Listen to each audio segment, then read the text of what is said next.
Wherever you go, whatever you do, throw a little at it. Omax, Vest and Briefs.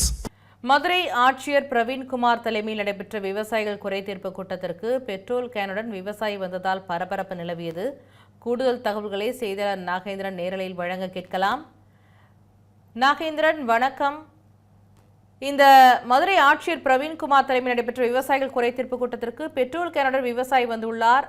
எதற்காக அப்படி செய்தார்? இது குறித்து விரிவான தகவலை தெரிவியுங்கள்.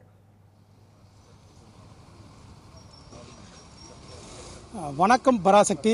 மதுரை மாவட்ட ஆட்சியர் பிரவீன்குமார் அவர்கள் தலைமையில் மதுரை மாவட்ட ஆட்சியர் அலுவலகத்தில் விவசாயிகளுக்கான அந்த குறைதீர் கூட்டம் என்பது இன்று நடைபெற்றது. இதில் மதுரை மாவட்டத்தின் பல்வேறு பகுதிகளிலிருந்து சுமார் 300க்கும் மேற்பட்ட விவசாயிகள் அந்த குறைதீர் கூட்டத்தில் பங்கேற்றார்கள். அவர்கள் தங்கள் பகுதியில் நிலவக்கூடிய பல்வேறு அந்த விவசாயத்துறை சார்ந்த என்னென்ன மாதிரியான பிரச்சனைகள் ஏற்படுகிறது, இந்த விவசாயிகள் சந்திக்கக்கூடிய அந்த பிரச்சனை தொடர்பாக அவர்கள் பல்வேறு கேள்விகளை எழுப்பினார்கள். அதற்கு அந்த சம்பந்தப்பட்ட அதிகாரிகள் அதற்கான பதில்களை வழங்கினார்கள்.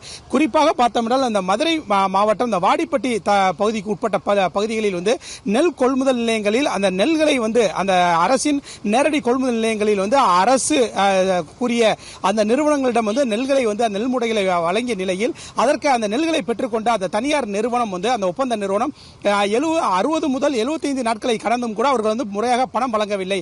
இதனால் நாங்கள் கடன் வாங்கியவர்களிடம் நாங்கள் என்ன விதமான அந்த பதிலில் சொல்வது, இதனால் எங்களுக்கு வேறு வழி தெரியவில்லை என அந்த வாடிப்பட்டி பகுதியைச் சேர்ந்த அந்த விவசாயி முருகன் என்பவர் அந்த மதுரை மாவட்ட ஆட்சியர் பிரவீன்குமார் தலைமையில் நடைபெற்ற இந்த விவசாயிகள் குறைதீர் கூட்டத்திற்கு பெட்ரோல் கேனுடன் வருகை தந்தார்.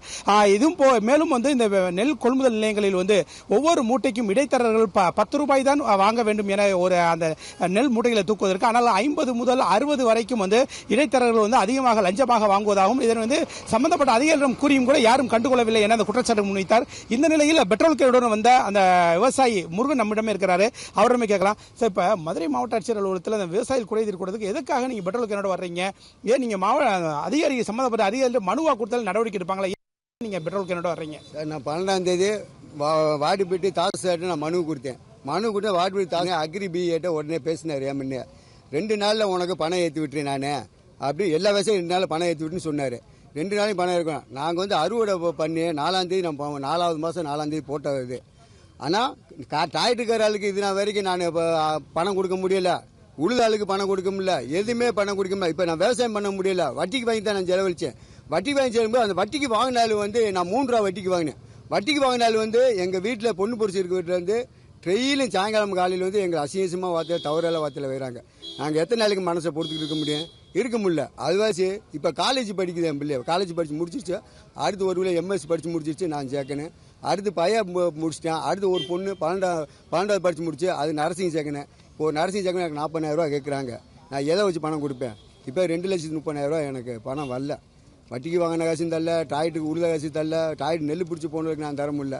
வீட்டில் அனாவசியமாக நான் காவல் தொட்டு போன காவல் நீ பணம் வாங்க கண்டுதால வைக்கிறாங்க, எதுக்கு பணம் வாங்குறேன்றாங்க. நாங்கள் விவசாயம் என்ன செய்ய சாகரை தவிர எங்களுக்கு வழி இல்லை. ஆனால் பெட்ரோல் கண்ணோட செத்துரு முடியாது வந்தேன். ஆனால் நீ சாக விட மாட்டேன்ட்டாங்க. இங்கே இருக்கிறோம் அவ்வளோ வேதனை நான் வந்தேன். ஏன்டா நீ 3 புள்ளியை நீ படிக்க வைக்க முடியாது, ஒரு விவசாயி படிக்க வைக்க முடியும்னா விவசாயி முதுகெலும்பு முடியாது, அதிகாரி கூட முழுவதும் ஒடிச்சு ஒன்றுமா தாக்குறாங்க. ஆனால் 100 ரூபா கலகம் மதுரை மாவட்டத்தில் எப்போ மோசமாக நெல் கொள்முதல் நடக்குது. ஆனால் எங்கே போய் நெல் போட்டாலும் சரி 60 ரூபா வாங்கின கொடுத்தா தான் பில்லே போடுறாங்க பீஸு, இல்லை பில்லு போட மாட்டாங்கன்றாங்க. இங்கே நாங்கள் கம்ப்ளைண்ட் பண்ணாக்க முறைய நெல்லை போட்டு விட்டு அவர் பிரச்சனை பண்ணுறோன்றாங்க. பிரச்சனை ஏன்னு போகிற எல்லா விவசாயம் ஒரே மாதிரி பணமே எங்கேயும் வாங்கக்கூடாதுன்னு நாங்கள் சொல்கிறோம். இப்படிலாம் செஞ்சு விவசாயப்போ எங்கள் நாசம் பண்ணி இப்போ என்னால் ஒன்றுமே செய்ய முடியல. ஆனால் எனக்கு புதங்கெல்லாம் பணம் ஏற்றுருமே, பணம் ஏற்றுனாக்க நான் அடுத்து வியாழக்கிழமை போய் மாவட்ட ஆட்சியருமே என் குடும்பத்தோடு போய் நாங்கள் தீ குளிக்க தயாராக இருக்கோம். ஆனால் எங்கள் வாழ்க்கையே வேணாம். இன்னும் இப்போ நான் விவசாயம் பண்ணி விதை நெல் வாங்கின பணம் கூட நான் இன்னும் தரல. ஏன் சூழ்நிலையை கண்டுட்டு அவங்க கேட்காம இருக்காங்க. நான் என்ன செய்ய முடியும்? இன்னும் உரம் வாங்கி போடணும், களை கொல்லி அடிக்கணும், என்ன செய்ய முடியும்? வேற சாடு தவிர எங்க வழி இல்லை எனக்கு.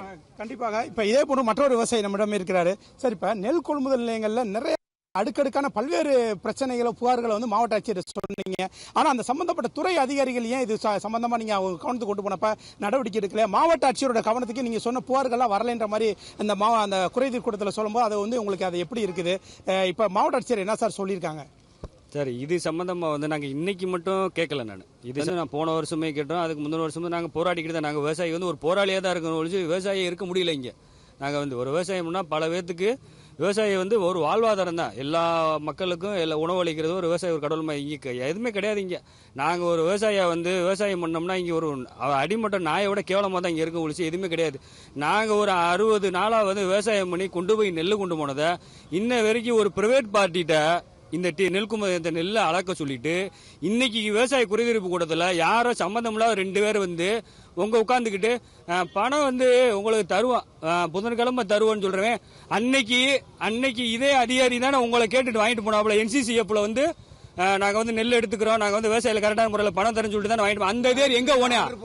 அந்த அதிகாரி எங்க போனேன்? அந்த அதிகாரி இன்னைக்கு வந்து சொல்லணும்ல. எப்படி கோடிக்கணக்கான பணத்தை நெல்ல பிள்ளைந்து கொண்டு கொள்ளையடிச்ச மாதிரி வச்சுக்கிட்டு விவசாயி யாருமே பணத்தை ஏற்றி விடாம இப்ப வந்துகிட்டு புதன்கிழமை ஏற்றுவாங்க. இதைத்தாங்க 70 நாளா சொல்லியிருக்காங்க. அதாவது அக்ரி BS சாந்தி மேடம், தமிழ்நாடு உணவு வணிகர்கள் RM, மாவட்ட ஆட்சியர் எல்லாத்துமே நடவடிக்கை எடுங்க, உரிய நடவடிக்கை எடுங்க. மாண்புக்கு முதல்வர் உங்களுக்கு ரொம்ப ரொம்ப நன்றி. இதை உடனே நடவடிக்கை, இந்த ஊழலை முதல் தடுக்கணும். அதே மாதிரி NCCFன்னு சொல்லி சென்ட்ரல் கவர்மெண்ட் பேரை சொல்லி சென்ட்ரல் கவர்மெண்ட் பணமே ஏத்தலைன்னா அப்புறம் என்ன இதுக்கு நீ வந்து எடுக்க வர? நீ அப்போதைக்கு விவசாயத்தை நெல் எடுக்க வர? நீ உன்னால முடியாதவே நீ எதுக்கு இங்க வர? அப்ப தமிழ்நாடு நெல் எடுத்துக்க. தமிழ்நாடு நெல் எடுத்தா 3 நாள் பணம் ஏறிட. இப்ப 70 நாள பணம் ஏறல. இப்ப இதுக்கு நான் வட்டியை கட்டிட்டு வர மாவட்ட ஆட்சியர். எனக்கு 70 நாளா 3 லட்சம் ரூபாய் 4 லட்சம் ரூபாய் பணம் தானே வட்டி தந்துருவாரா? இல்ல இவருக்கு 2 லட்சம் ரூபாய் ஏறணும், இவருக்கு 7-8 லட்சம் தரும். மாவட்ட ஆட்சியர் அக்ரி எல்லாம் தந்துருவாங்க. அவங்க 1 மாசம் சம்பளத்தை தந்துருவாங்களாங்க. அதை கேளுங்க. அப்ப அவங்களுக்குன்னா ஒண்ணு, அடுத்த விவசாயிகளுக்குன்னா ஒண்ணா? இப்ப கண்டிப்பாக மற்றொரு விவசாயி நம்மிடமே இருக்கிறாரு. இப்போ நீங்கள் மேலூர் பகுதியிலேருந்து வந்து பங்கேற்றீங்க. இப்போ அந்த அலங்காநல்லூர் சர்க்கரை அந்த ஆலையை வந்து திறக்கணும்னு சொல்லி கோரிக்கை வச்சிங்க. அது குறித்து மாவட்ட ஆட்சியர் என்ன சொல்லியிருக்காங்க? என்ன சார்? மாவட்ட ஆட்சியர் போன ஆட்சியில் நாங்கள் எழுதினோம், திருப்பி இந்த ஆட்சியில் எழுதுகிறோம் அப்படின்னு தான் சொல்கிறாரு. ஆனால் எங்களுக்கு நம்பிக்கை இல்லை. தமிழக முதல்வரை நாங்கள் வேண்டி கேட்டுக்கிறோம். விவசாயிகளுக்கு ஆயிரக்கணக்கான கோரிக்கை இருக்குது. நாங்கள் வாழ்கிறதே தலையெழுத்துன்னு வாழ்கிறோம். இளைஞர்கள் யாரும் விவசாயத்துக்கு வரமாட்டேன்றாங்க. தயவு செஞ்சு இந்த துறையை கவனிங்க. மற்ற எல்லாம் நல்லா செஞ்சுட்டு வரீங்க. வண்டல் மண் ஆர்டர் கொடுத்தீங்க. நாங்கள் குறை தீர்க்கும் கூட்டத்துக்கு வர்றோம். அது குறை கேட்கும் கூட்டமாக தான் இருக்கு. தயவு செஞ்சு கான்ஃபரன்சிங்ல உங்க விவசாய செக்ரட்டரியை பார்க்க சொல்லுங்க. யார் விவசாயிகள் கோரிக்கையில செவிசாய்க்கலையோ பூரா சஸ்பெண்ட் ஆர்டர் கொடுங்க. முதல்வன் பாணியில உங்களுக்கு அந்த திறமை இருக்கு, நீங்க செய்யலாம். செஞ்சா நல்ல பேர் வாங்குவீங்க. நாங்கள் விவசாயிகள் எல்லாம்